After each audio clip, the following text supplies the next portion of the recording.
Hello बच्चों, स्वागत है आपका मेरे यूट्यूब चैनल में। तो बच्चों, क्षमा चाहता हूँ मैं काफ़ी देरी के बाद यानी कि काफ़ी टाइम के बाद आज वीडियो बना रहा हूँ, क्योंकि बच्चों पहले तो फ़ोन भी ठीक नहीं था और अब मेरी तबीयत भी ठीक नहीं है, तो बच्चों उसके लिए क्षमा चाहता हूँ। तो देखिए बच्चों, आज हम जो हमारा टॉपिक शुरू होने वाला है वो है बच्चों हमारा यानी कि सिलेंड्रिकल शेप यानी कि बेलनाकार। बच्चों जो भी बेलनाकार होती हैं बच्चों, वो बेलनाकार चीज़ें आपको पता होगी बच्चों। मैं कुछ यहाँ पे आपके लिए उदाहरण के लिए बना लेता हूँ बच्चों। तो देखिए बच्चों, जिस तरह से बच्चों हमारी बेलनाकार जो होती है, तो ऐसी होती है बच्चों बेलनाकार हमारी शेप।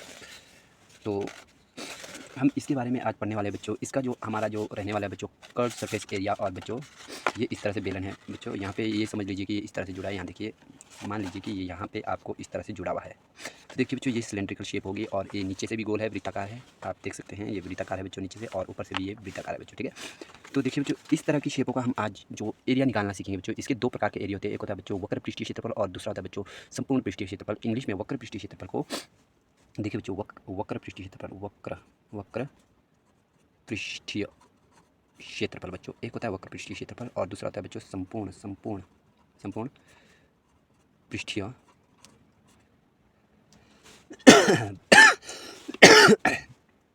पृष्ठीय पृष्ठीय क्षेत्रफल बच्चों। ठीक है बच्चों, दो प्रकार के जो आपके क्षेत्रफल होते हैं, जिसे हम बच्चों कर्व्ड सरफेस एरिया और बच्चों इसको टोटल सरफेस एरिया कहा जाता है बच्चों। ठीक है, इंग्लिश में बच्चों इस तरह से कहा जाता है। तो बच्चों आज हम इसके बारे में डिस्कस करेंगे बच्चों, तो किस तरह से होता है। तो देखिए बच्चों, यहाँ पे एक शेप बना लेता हूँ मैं।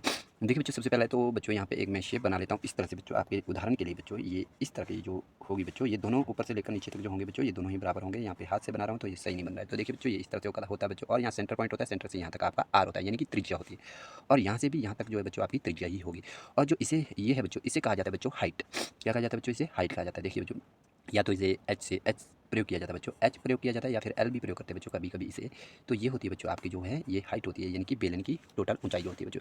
तो इसका जो आपका जो बच्चों सबसे पहले आप सीखेंगे बच्चों, जो कर्व सरफेस एरिया क्या है बच्चों। कर्व का मतलब होता है, आपने सुना होगा बच्चों, कहीं पे भी आप सड़कों पे गाड़ी पे जाते हैं तो वहाँ पे लिखा होता है, जो मोड़ होते हैं ना बच्चों, इस तरह के मोड़ होते हैं, तो उसे कहा जाता है कि कर्व कहा जाता है बच्चों। तो वैसे ही जो आपका बेलन भी होता है बच्चों, जो ये बेलन बनता है बच्चों, इस तरह से बनता है बच्चों। तो देखिए, तो ये समझने के लिए मैं आपको बोल देता हूँ। तो देखिए बच्चों, ये बेलन है, तो देखिए, तो ये बच्चों यहाँ से इस तरह से कर्व होता है बच्चों। इसलिए कर्व सरफेस एरिया मतलब, इसका मतलब ये होता है कि सिर्फ आपको जो है इसका ही एरिया निकालना है बच्चों। यही एरिया नीचे और ऊपर वाले को आपको छोड़ देना है, जो ये खाली है इसे आपको छोड़ देना है।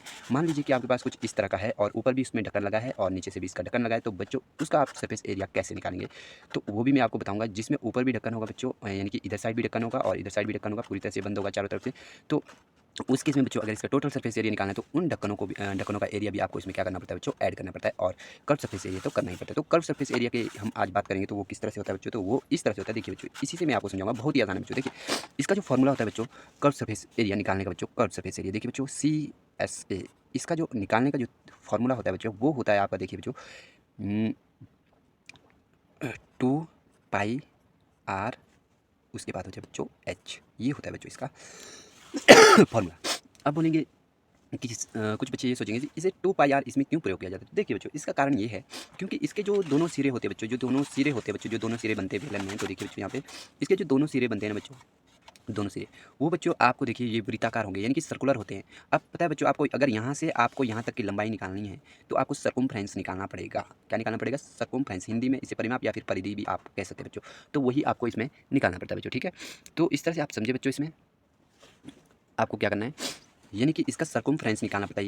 ये इसका सर्कमफ्रेंस आपको निकालना पड़ता है, परिधि, यानी कि यहाँ से लेकर यहाँ तक की लंबाई, जो टोटल लंबाई है ना, देखिए इसे खोल के बताता हूँ मैं। ये देखिए, ये खोल दिया, इसकी यहाँ से यहाँ तक की लंबाई। अभी तो हम डायरेक्टली इसे नाप कर भी बता सकते हैं, पर जब ये गोल होता है तो नापना मुश्किल हो जाता है। तो उस केस में हम इसे ये सपोज कर लेते हैं कि ये हमारे पास एक वृत्त है और इसका ये भी हमारे पास एक वृत्त है, इस तरह का गोल। ये प्रॉपर्ली वृत्त नहीं बन रहा है, तो देखिए आप समझ लीजिए कि ये एक वृत्त बना, तो इसकी टोटल लंबाई अगर निकालनी है हमारे को, तो वो हमें सर्कमफ्रेंस ही निकालना पड़ता है। तो किसी भी वृत्त का जो अगर आपने सर्कमफ्रेंस निकालना है, यानी कि परिमाप बोले तो, परिधि अगर आप निकालना चाहते हो तो बच्चों, उस केस में क्या होता है बच्चों, इसका वृत्त का जो वृत्त होता है बच्चों, यानी कि सर्कल जो होता है, जिसकी रेडियस आर होती है, यानी कि त्रिज्या आर होती है, तो इसका जो सर्कमफ्रेंस होता है 2πr होती है बच्चों। यानी कि यहाँ से आप शुरू हुए तो यहाँ तक पहुँचने में टोटल कितनी लंबाई होगी, यहाँ से यहाँ तक नाप दिया, तो वो इस तरह से निकाला जाता है बच्चों।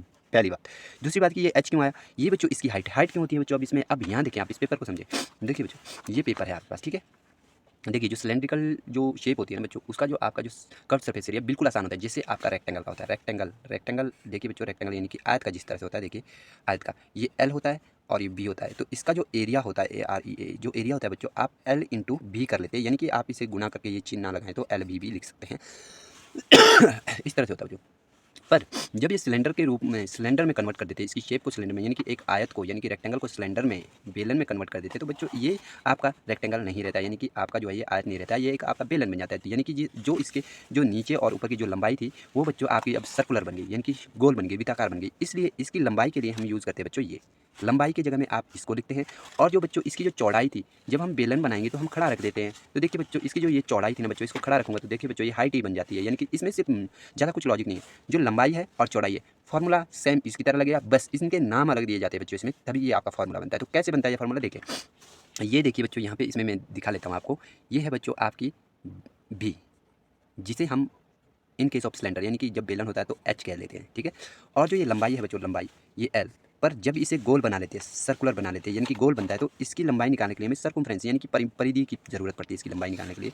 तो एल की जगह में हम बच्चों इसकी, देखिए अगर ऐसा किया तो आप डायरेक्टली नाप सकते हैं, अगर गोल हो गया तो आपको क्या करना पड़ेगा, इसका परिमाप निकालना पड़ेगा, यानी कि परिधि निकालनी पड़ेगी, सर्कमफ्रेंस निकालना पड़ेगा इसकी लंबाई के लिए। इसलिए हम एल की जगह में बच्चों 2πr का प्रयोग करते हैं। तो देखिए बच्चों, अब यहाँ पे समझिए आप, ये आयत ही है। देखिए अगर इस आयत का आपने क्षेत्रफल निकालना है, अभी आप एल और बी को बोले तो कैसे निकालेंगे, ये लंबाई होती है, ये चौड़ाई होती है, एल इंटू बी करते हैं। एल की जगह पे आपको ये लिखना है, बी की जगह पे आपको एच लिखना है। तो देखिए बच्चों, एल की जगह में यहाँ पे देखते हैं, एल की जगह में आपको 2πr लिखना है, क्योंकि सर्कुलर है तो लंबाई ये बन जाती है, और जब सिलेंडर हो जाता है तो बी की जगह में हम एच यूज़ करते हैं। तो देखिए एल इंटू बी होता है, एल की जगह में आप ये लिखें, क्या लिखें, 2πr, और ये एच की जगह में, यानी कि बी की जगह में, यहाँ देखिए बी, एल की जगह में आपने 2πr लिखा, बी की जगह में आपको क्या लिखना है, एच लिखना है। तो देखिए बच्चों, यही होता है इसका कर्व सरफेस एरिया, यानी कि वक्र पृष्ठीय क्षेत्रफल बेलन का। तो आइए बच्चों हम करते हैं इसी को इस तरह से। बच्चों एक मिनट बच्चों, कुछ साफ नहीं आ रहा है वीडियो, तो मैं बीच में रोकना चाहूँगा। तो चलिए बच्चों, तो शुरू करते हैं बच्चों। क्या होता है इसका एरिया, जो इस तरह से होता है बच्चों। देखिए आपको ज़्यादा कुछ इसमें कुछ मंत्र नहीं पढ़ना है, कोई टफ नहीं है, कोई डिफिकल्ट नहीं है, बस अगर आपको इसका आता है ना, तो ये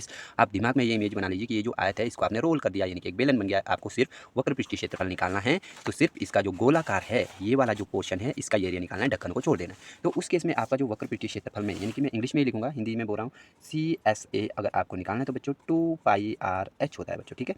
तो यहाँ पे देखेंगे इसमें, अगर हम बच्चों इसकी आर अगर हम मान लेते कुछ भी 7 सेंटीमीटर मान लेते हैं, ठीक है, और हाइट मान लेते हैं बच्चों इसका 10 सेंटीमीटर, तो आप इसको बच्चों यहाँ पे प्रयोग करते हैं, ठीक है। तो कैसे करेंगे, यहाँ देखिए ये 7 सेंटीमीटर है और ये 10 सेंटीमीटर है, तो अब यहाँ पे प्रयोग करते हैं बच्चों। 2 इंटू पाई की वैल्यू आपको पता है 2/7, और आर की वैल्यू आपको क्या लेनी है, आर कितनी है 7 सेंटीमीटर, और एच कितनी है 10। तो देखिए बच्चों 7 से 7 कटा, और यहाँ पे बना बच्चों कितना, ये बना बच्चों आपके पास 44, यानी कि 44 इंटू 10 बचा बच्चों आपके पास, ये बना 440, ठीक है बच्चों। तो इस तरह से बच्चों आपका जो इसका निकलता है बच्चों, अगर सेंटीमीटर में तो सेंटीमीटर स्क्वायर, हमेशा याद रखें जो एरिया होता है वो वर्ग सेंटीमीटर, यानी कि स्क्वायर सेंटीमीटर, यानी कि स्क्वायर यूनिट में होता है बच्चों, स्क्वायर यूनिट में, वर्ग मात्रक में, मैं पहले भी आपको बता चुका हूँ। तो बच्चों ये हुआ आपका कर्व सरफेस एरिया। अब चलते बच्चों total surface area. Total surface area भी बहुत आसान है बच्चों, सिर्फ आपने इमेजिनेशन करना है, बस आपको क्या करना है, जो ये कर्व सरफेस एरिया होता है ना बच्चों, ये यहाँ देखिए बच्चों क्या करना है, जो ये कर्व सरफेस एरिया होता है, ठीक है, ये चारों तरफ का है, और उसमें 2 ढक्कन भी जोड़ देने हैं। 2 ढक्कन मतलब रोटी, जैसे रोटी की तरह 2 गोल गोल होते हैं दोनों तरफ से, यानी कि माना जाए तो वृत्त ही होते हैं। तो आपको क्या करना है, अगर टोटल सरफेस एरिया निकालना है तो आपको जो गोलाकार चीज़ होगा, जो गोलाकार चीज़ होगी, ये जो होगी बच्चों, ये इस तरह से गोल, इसका भी एरिया निकालना है और ढक्कनों का एरिया भी जोड़ना है। तो देखिए इसमें कितने ढक्कन होंगे, 2 होंगे, दोनों सेम ही होंगे, बेलन में दोनों सेम ही होंगे। दोनों जब सेम होंगे तो इन जो इसका एरिया होगा वही इसका एरिया होगा। तो आप क्या करेंगे बच्चों, एक का एरिया निकालेंगे और 2 से गुणा करेंगे, क्योंकि इसमें 2 ढक्कन है। तो देखिए बच्चों, जिस तरह इसका एरिया क्या होता है, वृत्त का एरिया होता है बच्चों आपके पास πr², यानी कि एरिया ऑफ जो सर्कल होता है वो πr² होता है। तो देखिए πr², जब आपको टोटल सरफेस एरिया निकालना है, TSA आपको जब निकालना है, तो आप क्या प्रयोग करेंगे बच्चों, देखिए मैं आपको फॉर्मूला बनाऊंगा जो आपकी बुक में लिखा होता है, मैं याद भी नहीं किया है, मैंने याद भी नहीं किया, फिर मैं आपको सही सही फॉर्मूला दूंगा। देखिए आपको कर्व सरफेस एरिया लिखना है 2πrh, ये लिखा, ये चारों तरफ का होगा। अब 2 ढक्कनों का इसमें जोड़ना है, प्लस कर देना है 2 ढक्कन, यानी कि एक का होता है πr², 2 का होगा 2πr²। तो यहाँ लिखा बच्चों, एक का होता है πr² और 2 का होगा तो इसे 2 से गुणा कर लेंगे, 2 ढक्कन हो गए, 2 2 सर्कुलर पार्ट हो गए।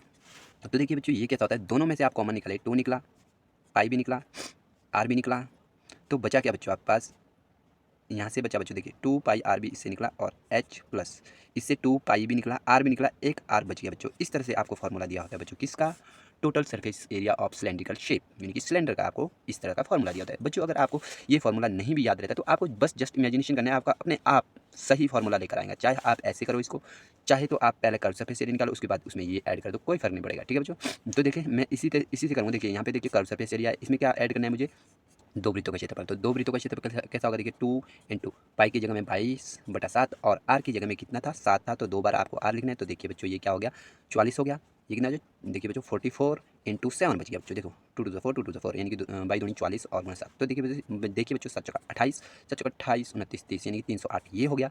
कर्व सरफेस एरिया चारों तरफ का एरिया था इतना, 2 ढक्कनों का एरिया आ गया इतना। अब दोनों को ऐड करो बच्चों 440 प्लस 308, तो आपके पास बच्चों 8 7 और 7 आया बच्चों। कितना आया 8 7 और 7।